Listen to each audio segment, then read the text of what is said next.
반갑습니다. 이번 시간에는 지난 시간에 이어서 생존 아이템을 발굴하는 방법에 대해서 여러분들과 같이 알아보도록 하겠습니다. 국내 스타트업에 폐업하는 이유는 무엇일까요? 왜 많은 스타트업들이 창업과 동시에 혹은 얼마 되지 않는 기간에 폐업을 하게 될까요? 그 이유를 알아봤더니 시장 수요가 없는 제품을 개발해서 창업을 했을 경우에가 42%였고요. 자금이 부족해서 폐업을 했다라는 이유가 29%나 되었습니다. 역설적으로 이 폐업을 하지 않으려면 어떻게 하면 되느냐?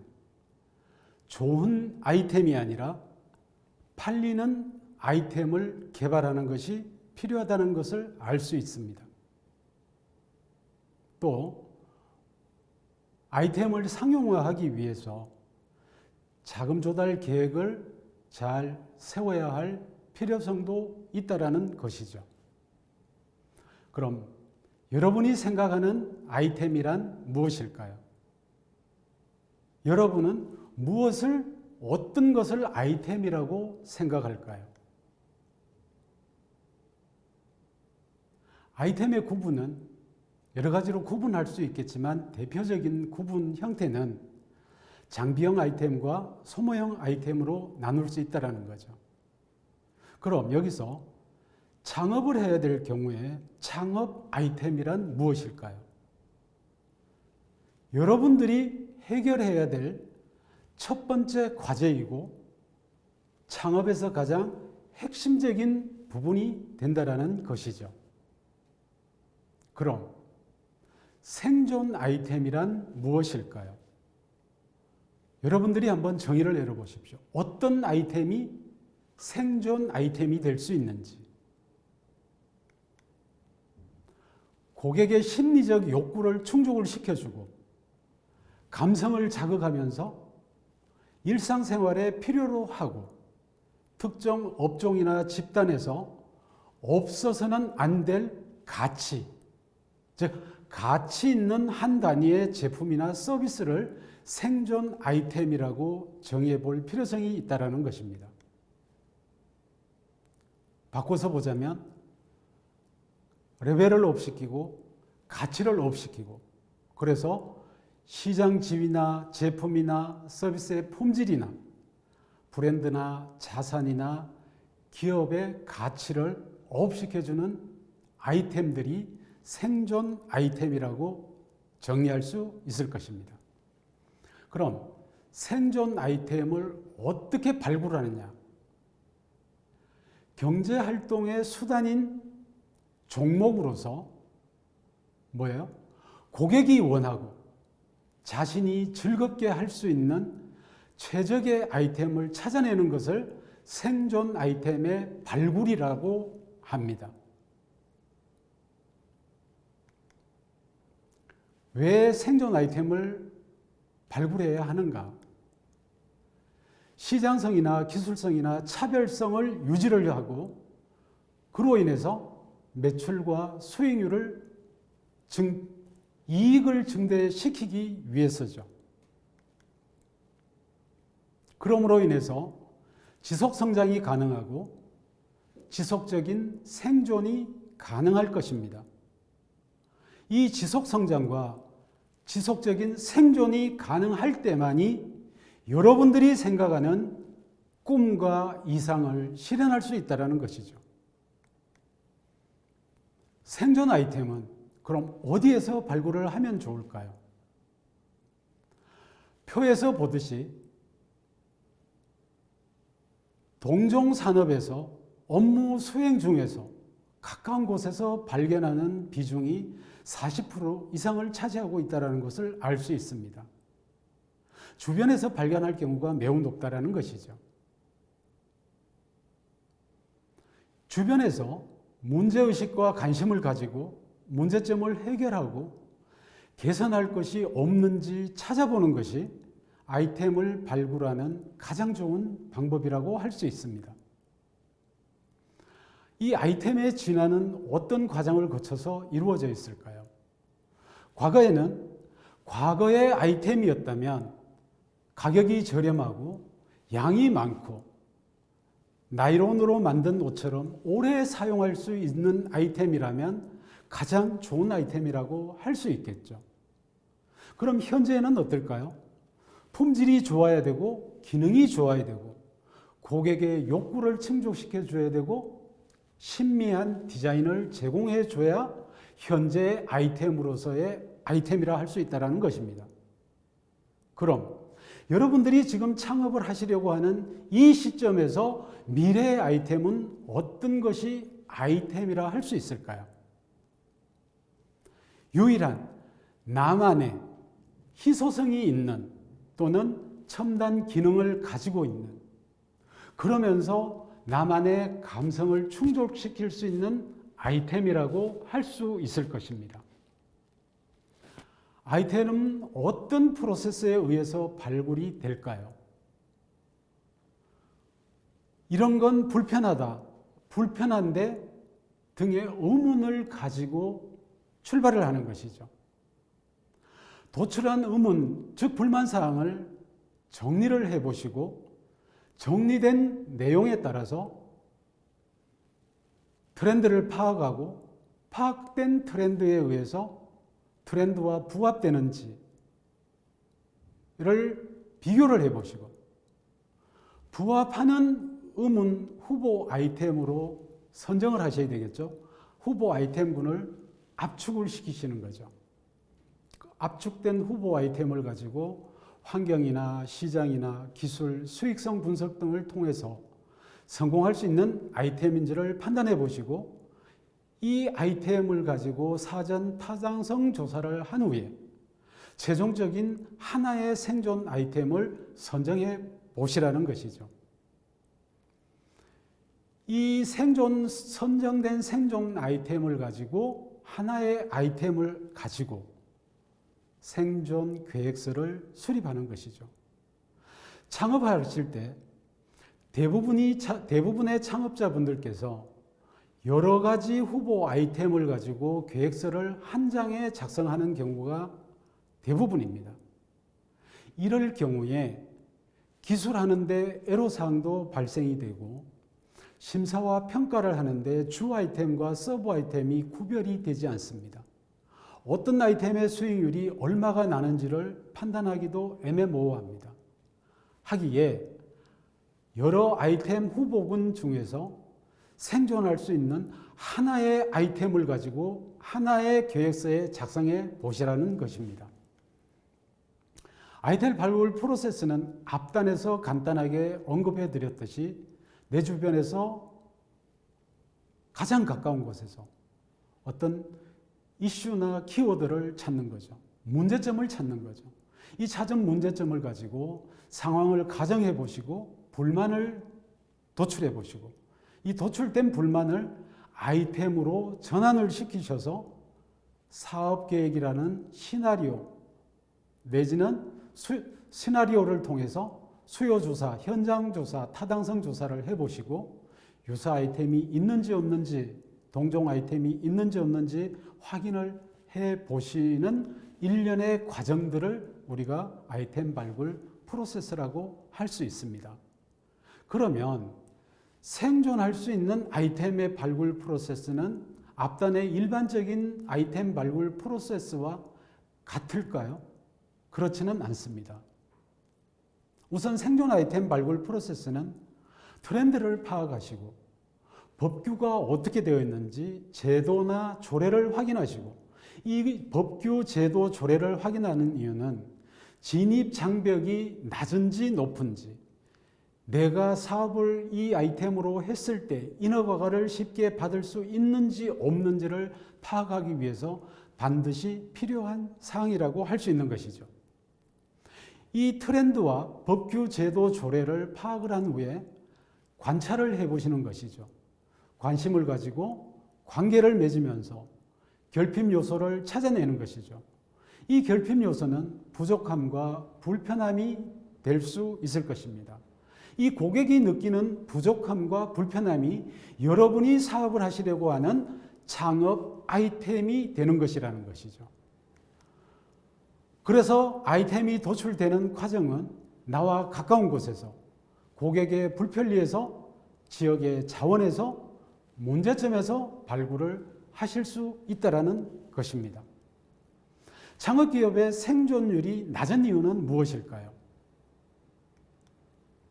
아마도 고객이 원하는 아이템을 만드는 것이 아니라 여러분들이 원하는, 하고 싶은, 만들고 싶은 아이템을 만들어서 팔려고 하기 때문은 아닐까요? 고객은 원하는 것이 있을 때 만족감이 높아지고 감동을 받으며 재구매와 추천은 물론 사려고 몰려오기 시작하죠. 품질이나 기능, 희소성이나 디자인, 감성 등 그런 요인들을 충족을 시켜준다면 여러분들이 팔려고 하지 않아도 팔리는 제품이 될 것입니다. 여러분들은 생존하는 아이템을 무엇이라고 생각하십니까? 정의를 내려보신다면요. 아마도 생존 아이템은 고객이 원하는 가치 있는 것을 여러분들의 소명의식으로 혼을 담아서 만든 것이 생존 아이템이라고 할 수 있을 것입니다. 그러면 지금부터 발굴을 어떻게 하느냐에 대한 방법에 대해서 다양한 발굴 방법이 있지만 이 중에서도 어떤 여러분들이 가장 쉽게 활용할 수 있는 방법에 대해서 간략하게 설명을 드리도록 하겠습니다. 우연한 발굴 방법에는 경험과 지식으로 발굴을 할 수도 있는 것이고요. 외부의 정보를 듣고 발굴을 할 수도 있는 것이고, 여러분들이 즐겨하는 취미활동 속에서, 관심 분야 속에서 아이템을 발굴할 수도 있을 것입니다. 여러 가지 방법 중에서 어떤 예상치 못한 발굴을 하는 경우도 있을 겁니다. 비아그라라든지 포스트잇이라든지 이런 것들은 실생활에서 발굴 단계에서 실패를 함으로써 아이템을 발굴하게 된 사례 중에 하나라고 볼 수 있는 것이죠. 성향에 따른 발굴 방법도 있는데요. 창업 아이템은 아마도 굉장히 다양하겠지만 우리가 수치적으로 산술적으로 계산해 보면 약 2만여 종 정도가 되지 않을까. 세세하게 분류하면 한 3만여 종이 넘을 수 있겠죠. 이 중에서 창업 아이템은 어떻게 발굴할 수 있을까? 창업 시기별 흐름과 상품 유형, 시장 변화나 트렌드 변화를 중심으로 주기적으로 관찰해 볼 수 있어야 됩니다. 성향에 따라서 우리가 각자가 가지고 있는 성향이 외향적 사고형일 경우도 있고 내향적 소극형 또는 침착하고 연구형인 경우도 있고 탐구하고 아이디어형인 경우도 있을 겁니다. 인내하고 원칙주의를 고수하는 형도 있을 겁니다. 그 유형에 따라서 스타일이 다르다는 것이죠. 예를 들어서 외향적이고 사고형의 스타일이라면 인간관계형 업종이 맞는다라는 것이죠. 인내형이라면 성실형 업종이 여러분 창업 아이템으로 맞다라는 얘기죠. 체질에 따른 발굴 방법도 있는데요. 체질은 여러분들이 아시는 것처럼 태양인, 태음인, 소양인, 소음인으로 나눌 수 있을 것입니다. 이 체질에 따라서 여러분들의 맞는 아이템을 발굴할 수 있는 방법도 있을 것입니다. 또한 혈액형에 따른 발굴 방법도 있습니다. O형에 맞는, A형에 맞는, B형에 맞는, AB형에 맞는 우리 성격 적합도별로 적합 아이템이나 업종이 있을 겁니다. O형은 창업시장에서 가장 적절한 혈액형 유형이라고도 말합니다. 유형이나 유망 아이템 모두에 적합하다는 것이죠. 또한 A형은 창업 적성도는 보통으로 분류됐지만 서비스업 계통의 관리직으로는 아주 적합한 유형이라고 혈액형이라고 말할 수 있습니다. B형은 어떨까요? 창업시장에서 가장 적절한 혈액형이라고 말씀들을 합니다. 반면에 성격적으로 생각하고 있는 바를 행동으로 바로 옮기는 편이라고 볼 수 있겠죠. 그래서 창업을 할 때 철저한 사업 계획이 필요한 혈액형이라고도 볼 수 있습니다. AB형은 어떨까요? 웨딩 이벤트 업종 같은 부분이 맞을 수 있겠죠. 기술이 변화되고 진보하는 과정에 따른 그런 분석을 통해서 아이템을 발굴하는 방법도 있습니다. 예를 들어서 PC에서 모바일 시대를 맞이했다면 PC에서 하던 것을 모바일로 구현하게 되겠죠. 기술의 변화에서 오는 또 다른 아이템이 창출될 수 있다는 것이죠. 그 다음 트렌드 분석을 통한 발굴 방법도 있습니다. 이 트렌드라는 건 정치, 경제, 사회, 문화, 기술, 환경 모든 부분에서 흐름을 파악을 해서 규모 있는 시장 창출을 찾아내는 부분이라고 볼 수 있습니다. 유행 제품이 1년 내외라면 트렌드 상품은 성숙 기간이 이것보다가 더 긴 1년을 넘어가죠. 그럼 메가 트렌드 분석을 통한 제품은 어떨까요? 성숙기가 적어도 2, 3년은 넘어가는 지속 성장이 가능한 상품과 서비스라고 볼 수 있습니다.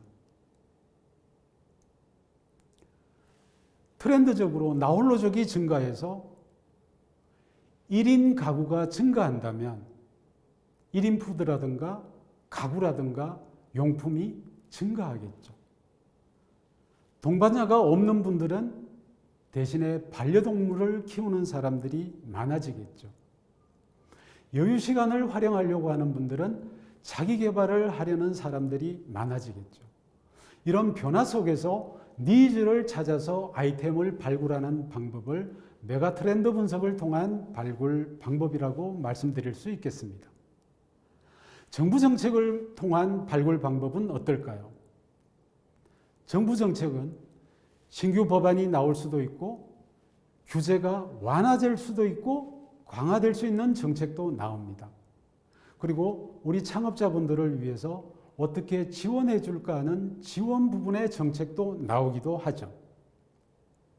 이런 정책 분석을 통해서 또한 제도 분석을 통해서 뉴스와 신문을 보고 정보를 접해서 흐름을 파악하고 기회를 포착하는 방법을 말하는 것이죠. 꽃을 좋아하는 사람이 많다라고 가정을 해보자고요. 지금 현재 꽃은 금방 시들고 그래서 그때마다 사러 가는 것이 귀찮을 때가 많겠죠. 그럼 여기서 아이디어를 한번 찾아보는 거죠. 항상 신선하고 꽃이 집에 있길 원하는 사람들을 타겟으로 해서 선물이 아닌 주문자를 위한 꽃 배송 서비스를 하는 꽃가게를 창업을 해보시면 어떨까요? 정기 구독을 통해서 2주 간격 혹은 1주 간격으로 정기적으로 보내주는 것이죠. 이렇게 찾는 방법도 하나의 방법일 것입니다. 또한 우리가 가장 쉽게 접할 수 있는 방법 중에 하나인 벤치마킹을 통한 방법도 있습니다. 경쟁사 사업 모델을 모방하거나 해외 사업 모델을 모방하거나 자원과 기술을 활용하거나 타 업종의 자원과 기술을 인수하는 기업 인수 방법도 하나의 방법이라고 볼 수 있겠죠. 여러분들이 가장 잘 아시는 방법 중에 하나가 마인드맵을 통한 방법도 있습니다. 이번에는 기존의 방식에서, 기존의 제품에서, 기존의 서비스에서 어떤 하나의 부분을 더하거나 빼거나 곱하거나 나누는 방법을 통해서 아이템을 발굴하는 방법도 있습니다. 보시는 것처럼 대체하는 방법도 있죠. 쇠로 된 것을 플라스틱으로 대체하거나 이런 하나의 어떤 방법을 통해서 어떤 제품이나 색깔, 재질, 기능 이런 부분들을 대체해서 발굴하는 방법도 있고, 그 다음에 응용을 해서 할 수 있는 방법, 그 다음에 순서를 바꾸는 거죠. 왜? 작동을 간편하게 편하게 하기 위해서 순서를 바꾸는 것도 하나의 아이템을 발굴하기 위한 방법일 수도 있는 거고, A와 B의 제품의 장점을 결합시켜서 더 좋은 제품으로 만드는 것도 하나의 방법일 거고요. 기존 제품의 문제점을 다른 기술 보완이나 색 보정 등에서 더 좋은 신미감을 가지고 더 좋은 기능을 가질 수 있도록 수정하는 것도 하나의 방법일 수 있을 것입니다. 어떤 기능이 들어가 있음으로써 불필요한 부분을 제거해 줌으로써 편리성을 높여줄 수 있는 방법도 있을 수 있겠죠. 이상에서 보는 바와 같이 아이템 발굴 방법에 대한 부분을 말씀을 드렸고요. 다음 강의에서는 사례 중심의 발굴 방법을 말씀드리도록 하겠습니다. 감사합니다.